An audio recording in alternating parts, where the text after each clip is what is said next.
Xeyir söz, xeyir fikir, xeyir əməl, doğru söz, doğru fikir, doğru əməllə ürəyinizdə ata günəşi olsun, əziz dostlar. Aldığımız məlumata görə Rusiya Federasiyasının Yekaterinburg şəhərində, bilirsiniz ki, Yekaterinanın, Rus çarının adını daşıyan şəhərdə 50-yə yaxın miqrant Azərbaycan türkü Rus faşizminin qurbanlarına çevrilib. Əslində onların böyük bir hissəsinin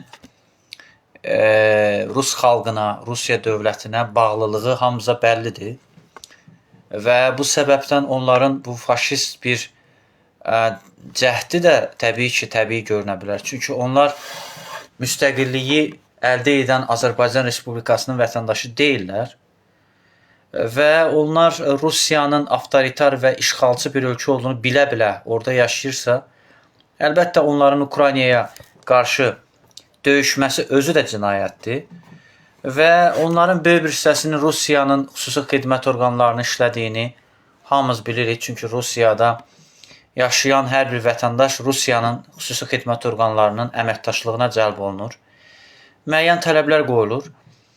Və Rusiyada kriminal dəstələr, kriminal terror təşkilatları, istər Asala olsun, istər PKK olsun, istər IŞİD olsun, müxtəlif terror təşkilatı ilə əlbir hərəkət edirlər və bu terror təşkilatı ilə əməkdaşlıq etməyən Azərbaycanlılar əlbəttə Rusiya üçün düşmən sayıla bilər. Və bu səbəbdən Rusiyanın türklərə qarşı, tatarlara qarşı, başqırtlara qarşı, çərkəzlərə qarşı, qaracalara qarşı faşist siyasəti göz qabağındadır. Rusiya bugünün hadisəsi deyil.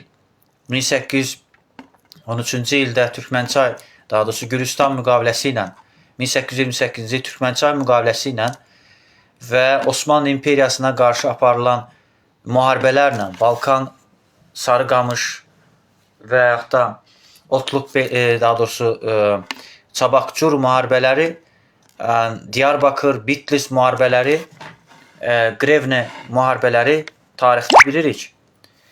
Və Balkan müharibələri də tarixə nəzər salsaq, Rusiya ilə Osmanlı arasında aparılan müharibədə, Rusiya Qacar müharibəsi də 1813-28-ci il müharibələri də Rusiya-Azərbaycan müharibəsi kimi qiymətləndirmək olar, Rus-Türk müharibəsi kimi qiymətləndirmək olar.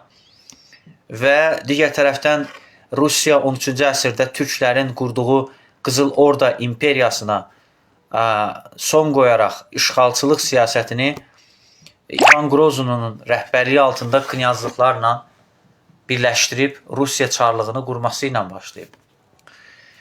Və əlbəttə ki, Stepan Razinin rəhbərliyi altında səlib yürüşləri, xaçlı səfərlər və 1920-ci ildə 28 aprel işğalı, 1918-ci il 31 mart soyqırımı, 1988-ci il Sumqayıt hadisələri, 1947-53-cü il, 1988-ci il deportasiyaları, 1937-ci il repressiyaları və Azərbaycanda baş verən hərbi qiyamlar, Dağlıq Qarabağın ərazilərinin işğal edilməsi və qondarma İran və Ermənistan dövlətini Rusiya tərəfi qurması Azərbaycan türklərinə qarşı, türk dünyasına qarşı törədilən vəhşiliklər və cinayətlərdir. Və ona görə də bu hadisənin üzdə görünən tərəfinə yox, üzdə görünməyən tərəflərdə nəzər salaq. Birincisi, Rusiyanın tərkibində olan xalqlar kölədirlər, müstəmləkədirlər və onların heç bir siyasi hüquqları, iqtisadi hüquqları yoxdur. Və Amerika Birləşmiş Ştatları deyil ki, orada hansısa xalq öz senatorunu, öz belə deyək, qubernatorunu və yaxud da öz hüquqlarını tələb edəcək konstitusiyasına və belə deyək, məhkəmə hakimiyyətinə sahib olsun. Bunlar hamısı göz qabağındadır və bugün vətənpərvərlik hissləri yaratmaq istəyən insanlar başa düşsünlər ki, tarixi bilmədən bu mövzulara qeyri-peşəkar şəraitdə yanaşmaq olmaz.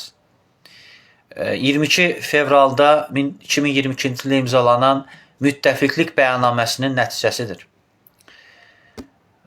Baxmayaraq ki, Azərbaycanda eyni addımları, hüquqi addımları Azərbaycanda rus dilli təbəqəni Azərbaycandan deportasiya etməyiblər.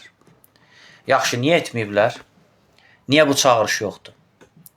Necə olur ki, bunlar rus məktəblərini təbliğ edirlər, rus dilində danışan insanlar Azərbaycanda ziyalı kimi sırılınır, rus dillilər Azərbaycanda korrupsiya ilə məşğul olurlar, rüşvətlə məşğul olurlar, narkotika ilə məşğul olurlar, qanunsuz məhkəmə hökmləri çıxarırlar, tərtər cinayətini törədirlər, seçkiləri saxtalaşdırırlar, insan haqlarını kobud şəkildə pozurlar və bir çox cinayətlər törədirlər və Azərbaycan televiziyalarını işğal ediblər bu adamlar. Azərbaycan Respublikasının Ali Məhkəməsinin önündə Azərbaycan Respublikasının dövlət bayrağı endirilib.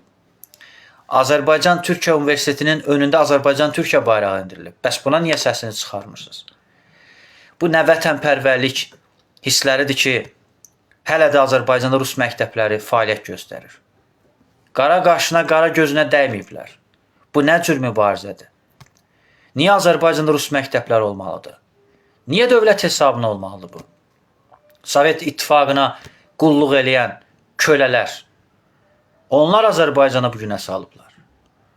Azərbaycanın beynəlxalq təşkilatlardan kənarlaşdırılması, Avropa Şurasından kənarlaşdırılması, Azərbaycanda insan haqlarının pozulması ilə bağlı demokratik ölkələrin, Azərbaycan Respublikasının müstəqilliyini müdafiə eləyən, ərazi bütövlüyünü müdafiə eləyən demokratik dövlətlərin Azərbaycana qarşı sanksiya çağırışlarını kim zəmin yaradıb?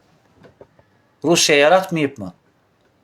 Niyə bugün utanmazcasına, həyasızcasına bunları danırsınız? Niyə bunları etiraz eləmirsiniz? Mən dəfələrlə Ali Məhkəmənin bayrağımızın endirilməsinə etiraz eləmişəm. Azərbaycan Xalq Cümhuriyyətinin qanunvericilik orqanı olan Əlyazmalar İnstitutunun binasında Azərbaycan bayrağının endirilməsinə etiraz eləmişəm. Hanı sizin şərəfiniz? Hanı sizin ləyaqətiniz? Rusiyada yaşayan Azərbaycanlıların bizə nə? Onlar Azərbaycan vətəndaşı olmaq istəmirlərsə, Azərbaycan dövlətinə xidmət etmirlərsə, biz zorla onları nətər Azərbaycana gətirmək? Bu birinci fakt.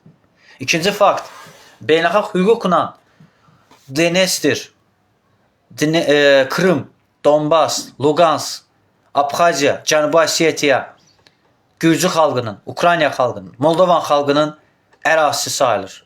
Hanı onların şərəfi? Niyə onlara etiraz eləmirdilər? O Rusiyada yaşayan Azərbaycanlılar niyə etiraz eləmirdilər? Niyə demirdilər ki, biz Rusiyanı işğalçı dövlət kimi tanıyırıq. Rusiyanı cinayətkar, korrupsioner dövlət kimi tanıyırıq. Hanı sizin şərəfiniz? Hanı sizin ləyaqətiniz? İndi Yekaterinburqda Azərbaycanlıya xidmət etməyən, Azərbaycan dövlətinə xidmət etməyən, Azərbaycan dövlətinə bağlı olmayan bir adamları tirajlamaqla siz vətənpərvərlik hissi mi yaradacaqsınız? Bəli, Azərbaycan tərəfi Rusiyaya nota verib. Görgə, bunu alqışlayıram. Azərbaycanın tərəfinin parlamentarilərin Rusiyaya səfəri təxirə salındı. Yaxşı, Azalda təyyarəmizə vurulan zərbələr kim kompensasiyasını ödəyəcək? Hanı o kompensasiya? Hanı cinayətkarların yaxalanması? Və bu cinayəti törədən Vladimir Putin niyə yaxalanmayıb? Niyə Azərbaycana verilməyib? Və Sarkisyan Koçaryan niyə Azərbaycana verilməyib? Budur mübarizə üsulunuz. Bu nə dövlətçilik şuurudur? Hər hansı bir Rusiya vətəndaşı olan, Rusiya pasportunu daşıyan Azərbaycanlı döyülür və buna reaksiya verirsiniz. Birincisi, Rusiya demokratik dövlətdirmi ki, oradan hər hansı bir demokratik hüquq tələb eləyək? Bu gülməli bir vəziyyətdir. Bu Don Kixotluqdur. Mən buna başqa ad qoya bilmərəm. Və hesab edirəm ki, bu cür qeyri-peşəkar forma, cəmiyyətdə qeyri-peşəkar formada mübarizə gülməli görünür. Vladimir Putinin cinayətkar, korrupsioner olduğunu görəsən dillərinə niyə gətirmirlər? Rusiyanın bütün casus şəbəkəsini ifşa eləməyi bacaran biz təşkilatıq. Siz yerinizdə sayırsınız. Bir günlük xala xətir qalmasın, bu hadisə mediaya yansıyıb deyə biz bunun üzərində bir mübarizə aparaq. Bu şounu sadəcə özünüzə eləyirsiniz. Xarici İşlər Naziri əlbəttə ciddi bir addım atıb və bunun üzərində, bu addımın üzərində bir addımları davam etdirmək lazımdır. Rus dilində Azərbaycanda bir dənə məktəb olmamalıdır. Bir dənə universitet olmamalıdır. Nə Seçinov, nə Lomonosov. Rus mədəniyyət evi, Rus mədəniyyət mərkəzi, Rusiyaya aid bütün universitetlər, təhsil ocaqları bağlanmalıdır. Rus dili Azərbaycanda qadağan edilməlidir. Fars dili qadağan edilməlidir. Erməni dili qadağan edilməlidir. Vəssalam. Azərbaycanda Rus dilli telekanallar bağlanmalıdır. Rusiyaya adekvat cavab bu olacaq. Baku TV bağlanmalıdır. CBC TV bağlanmalıdır. Rus dilində efir yayınlamaq qəti qadağan edilməlidir. Rusiyanın maraqlarına xidmət edən televiziyalar qadağan edilməlidir. Hanı bu addımlar? Bu addımı gözləyirik. Xarici İşlər Naziri bunu diplomatik əsaslarla aparır. Bunu dəstəkləyirik. Vətəndaş cəmiyyəti ona adekvat olaraq eyni addımlar atmalıdır. Gücümüzü göstərməliyik. Rusiyaya gücümüzü göstərməliyik. Biz 34 ilə yaxın müstəqilliyimizi əldə eləmiş. 1993-cü ilin mayın 25-də Əlfəz Elçi bəyin 366-cı polkun 20 yanvar Xocalı faciəsini törədən polkun Azərbaycan ərazisindən çıxarılmasına nail olduq. 2023-cü ildə antiterror əməliyyatı ilə Rus əskərlərinin Dağlıq Qarabağdan çıxarılmasına nail olduq. Üçüncü addım artıq Rusiya ilə bütün diplomatik münasibətləri dayandırılmalıdır. Rusiyanı Neograndi dövləti elan edilməlidir. Yalnız bu yolla Rusiya Azərbaycanın ciddiliyini dərk edə bilər. Və əminliklə deyirəm ki, Azərbaycana beynəlxalq dəstəklər gələcək. Ən başda Türk dövlətlərindən, Avropa dövlətlərindən və İslam dövlətlərindən. Buna əmin ola bilərsiniz. Azərbaycanın buna imkanları da var. Azərbaycanın cənab prezidentimiz tərəfindən irəli sürülən neft müqavilələri, Ulu öndərimiz Heydər Əliyevin strateji yol xəritəsi olan əsrin müqaviləsi imkan verir ki, və 1992-ci ildə Əlfəz Elçi bəyin yürütdüyü siyasi xətt imkan verir ki, biz demokrat yolunda Rusiyaya qalib gələk. Siyasi məhbusları azad eləyək. Tərtər işində adı hallanan insanlar cinayət məsuliyyətinə cəlb eləyək. Burada Rusiyanın kəşfiyyatına gücümüzü ortaya qoyaq. Buna imkanlarımız var. Buna milli iradə, prezidentin milli iradəsi çatacaq. Bunu edək. Və bundan sonra mən Rusiyaya inanmıram ki, bizə güc göstərisi edə bilər. Rusiya hər hansı bir terror törədəcək. Azərbaycanları qanını tökəcək. Bu çağırışı mən gözləyirəm. Bu qeyrəti gözləyirəm. Bu mərdliyi gözləyirəm. Azərbaycan Xalq Cümhuriyyəti işğal olunub 1920-ci ildə Azərbaycan əraziləri işğal olunub. Bunlar deyilməlidir. Dağlıq Qarabağın ərazisində separatçı rejimi quran Rusiya olduğunu, Rusiya kəşfiyyatından əmrlər aldığını, hal-hazırda hərbi məhkəmədə istintaqa cəlb olunan separatçı rejimin nümayəndələrinin Rusiyanın kəşfiyyat orqanlarının tapşırığı ilə bu işi yürütdüyünü, Rusiya Federasiyasının Ali Başkomandanı Vladimir Putinin təlimatı ilə bu cinayətlərini törətdiyini cəmiyyətə açıqlanmalıdırlar. Sumqayıt hadisələri, Binəqədidəki, daha doğrusu Qaraheybətdə və Qarakənddə baş verən terror aktları, Azala məxsus təyyarənin vurulması hadisəsi ifşa olunub və hər bir cinayət əməli ifşa olunmalıdır. Rusiyaya gücümüzü bütün tarixi proseslərlə göstərməliyik. Qərbi Azərbaycan icmasının yaradılmasını alqışlayıram, yüksək qiymətləndirirəm. Bir şərtlə ki, Qərbi Azərbaycan icması da Rusiyaya qarşı bəyanat verməlidir. Rusiyanı işğalçı dövlət kimi Qərbi Azərbaycanların deportasiyası işində birbaşa Ermənistanla əlbir hərəkət etdiyini dünya ictimaiyyətinə açıqlamalıdır. Bolşeviklərin və daşnakların Rus erməni birləşmələrinin 31 mart soyqırımını törətdiyini dünya ictimaiyyətinə açıqlamalıdırlar. Yalnız bu yolla dünyada beynəlxalq ədaləti bərpa etmək olar. Ölkədə korrupsiyanın, rüşvətxorluğun baş alıb getdiyini, seçkilərin saxtakarlıqla keçirildiyini, Rusiya kəşfiyyatının tapşırığı ilə yerinə yetirildiyini dünyaya açıqlamalıyıq. Bunu kim açıqlaya bilər? Azərbaycan parlamentini təmsil edən müxalif partiyalar. Bu gücümüzü göstərə bilərik. Prezidentin milli iradəsi göstərir ki, biz bunu bacararıq. İskəndər M raketinin Rusiyaya məxsus olduğunu, Dağlıq Qarabağın işğalı prosesində bu işdə əli olduğunu cənab prezident F-16 silahlarının nə üçün Dağlıq Qarabağda olduğunu dilə gətirərkən ifadə etmişdi. Və əmin olun ki, bugün demokratik dünya Azərbaycanın haqlı mövqeyini dəstəkləyər. Azərbaycanın beynəlxalq imici yaxşılaşar. Azərbaycanın Avropa inteqrasiyası və NATO inteqrasiyası sürətlənər. Ondan sonra görək Azərbaycana hansı təzyiqlər edəcəklər. Mən şübhə etmirəm ki, Azərbaycana təzyiqlər artacaq. Əksinə təzyiqlər minimuma inəcək. Çünki böyük bir beynəlxalq dəstək alandan sonra Rusiya bu coğrafiyadan çəkilmək qərarına gələcək.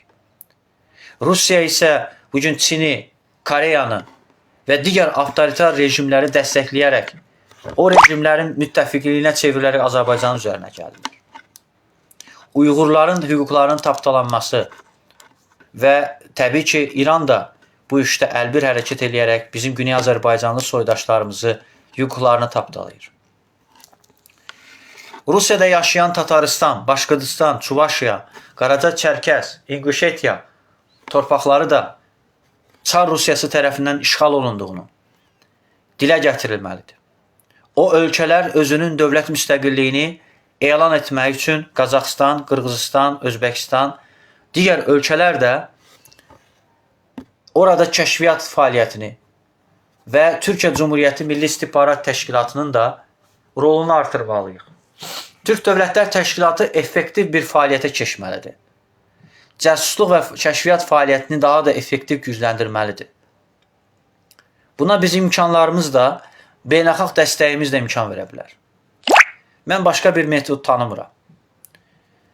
Və 50-yə yaxın insanların vəhşicəsinə, insan haqlarını pozarcasına törətməsini və bəzi insanlar deyirlər ki, bu Rusiyanın daxili işidir və Rusiya öz kölələrinə, öz təbələrinə bu cür davranır. Təbii ki, Rusiya pasportunu daşıyan insanlara bu cür vəhşiliklər eləyəcək. Çünki özünün nökəri kimi görür. Amma onlar Azərbaycan dövlətinə sığınsaydı, Azərbaycan dövlətinə xəyanət etməsəydi, başına belə bəlalar gəlməzdi. Mən çox təəssüflənirəm ki, cəmiyyətdə ictimai rəy o qədər bayağı, o qədər keyfiyyətsiz hazırlanır ki, cəmiyyətdə bir beynəlxalq müqamət gücü yoxdur. Bugün vətənpərvərlik hissləri olan insanlar başa düşməlidirlər ki, Rus məktəblərinin təbliğatı bizə lazım deyil. Onların təbliğatının nəticəsidir ki, Azərbaycanlılar Rusiyanın özündə hüquqlarını müdafiə edə bilmirlər. Baxaq görək bunun nəticəsi nə ilə bitəcək. Mən hesab edirəm ki, bizim istiqamət verdiyimiz hədəflər doğrultusunda hərəkət eləyərlərsə, biz böyük bir uğur əldə edəcəyik. Bu işin ciddiliyi açıq-aşkar üzə çıxacaq. Belə dostlar, atamız var olsun. Tanrı tüşkü qorusun.